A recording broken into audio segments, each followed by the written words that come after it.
Yeah, what's up, man? It's your boy YG Hootie, man.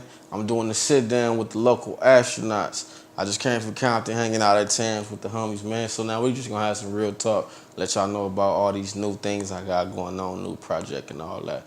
So yeah, man, rock with me.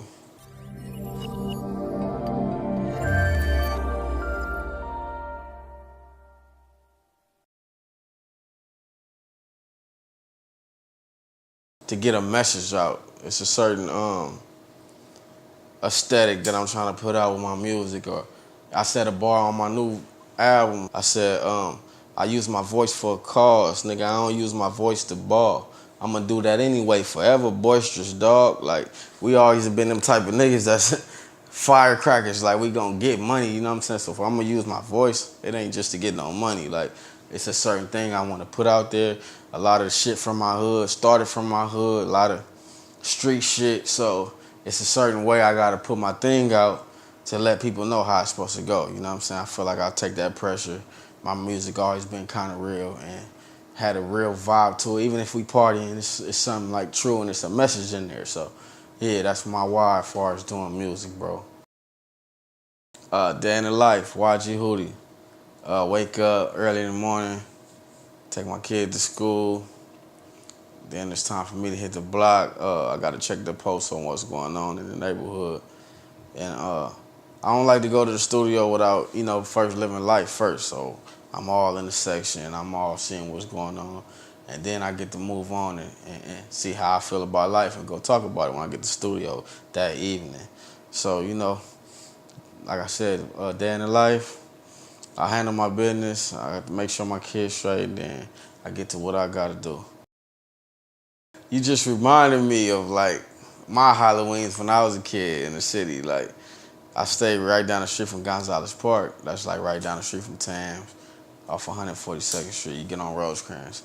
And it was this dude up there, he had the fake chainsaw. But we didn't know it was like fake, you feel me? You a kid, it sound real, got the gas, like, he chase you with the shit from the haunted house, you feel me?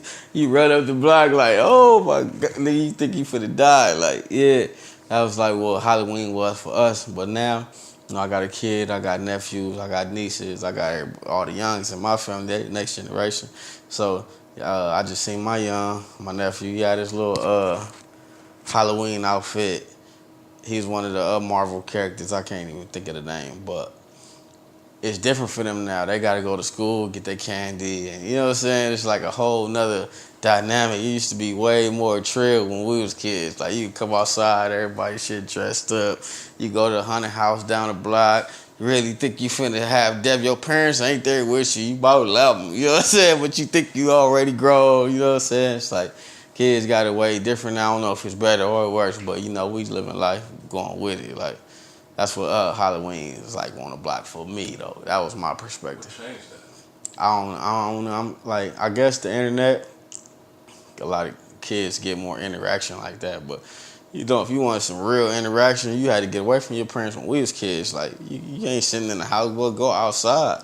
Quit slamming my door too. If you come away one more time, you staying in. Like, that's how it was for us. Holidays was way more trill, even like Christmas or whatever. Like, you want to go see what the homie got. If he got a bike, if he got a remote control car, you down the block to go figure that out. You know what I'm saying? But now, kids is direct message, instant message. It's not really that real, not that trill. But it's better, though, because they taking a little more while to grow up. We was, like, grown too early. Like, you know what I'm saying?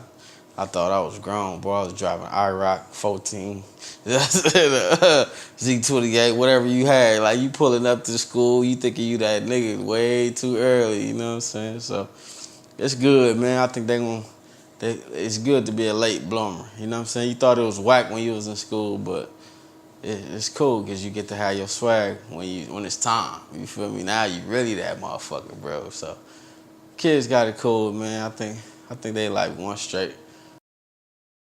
Compton is one of them spots where everybody is from there. You know what I'm saying? You don't know who you really, really see when you coming up. So, as far as me, my era coming up, we always looked up to Quik. You feel me? Like, you'll catch Quik. Like, we had block parties on 142nd Street on my block, and I was like kid, 7, 8, whatever, and you'll catch him pulling up with Suge or whatever, doing concerts at the block party, jump on cars, throwing 20s, bitches fighting over the 20s. Let me get your autograph. You know, that's the only nigga I really asked for autograph. You know what I'm saying? So that's why Quik get that like trill look. His ascension to the top back in the 90s, like he was a nigga that was really around, really from the city, and really represent the city on a high level. You know what I'm saying? On the radio and doing it right. You know what I'm saying?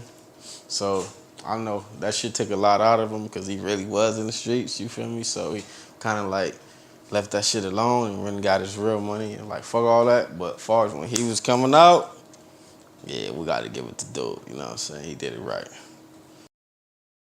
But I always looked up to certain rappers and niggas, they always had control of their voice. Like, you know, when you heard that shit, you know what you was gonna get and you knew what type of persona they had, what type of, how they felt about certain things in life. You know what I'm saying? I want to master that. Like, what does Hootie feel about such and such? And what is he not wavering from? What is he using his voice to uphold those truths? You know what I'm saying? So it's kind of like hard. Like, it's not hard. You just go in there and spit your truth, but you got to hone that. You got to know what you bringing every time you bringing it. You know what I'm saying? I want to master that. If I could, it's like so cliche, but I would take the hubris out. You feel me? Because really, what people don't know, a lot of these people are really good people. You gotta really know them to get that. Because if you don't know them, they're gonna show you the braggadocious them. Their chest gonna be out, and you're gonna judge them off of that. But if you got a chance to know him, this nigga might be the funniest nigga ever, or this nigga might be like have a talent you never would even think he has, you know what I'm saying? And he might can blow up off of that, but he never gonna share that because he's stuck in the hood culture, you know what I'm saying? So I would want niggas to be who they really are and without judgment and whatever, you know what I'm saying? Like, do that shit. I mean, still be hard, don't let nobody punk you and all that shit, but don't let it be the forefront of everything you do because it stifles your growth, you know what I'm saying? You have a talent.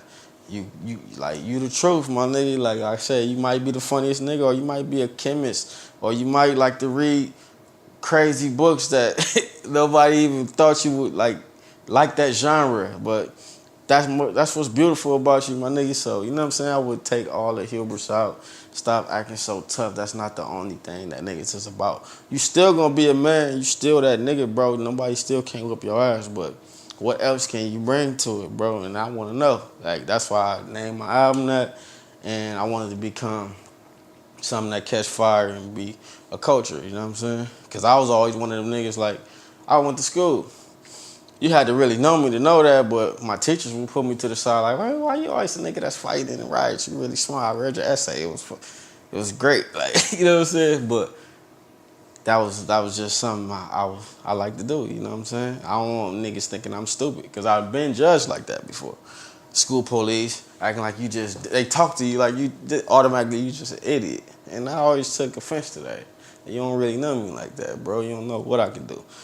So yeah, I would take the hubris out and let niggas be who they really want to be. Still be hard, still be a warrior, you a killer, whatever, you know what I'm saying? But it's not all you are, it's not all you have to offer. Let me have a conversation with you, real, and let everybody meet and know that about you. You'll get more business, more friends, more connections, more valid connections that you can grow from and really do shit in life.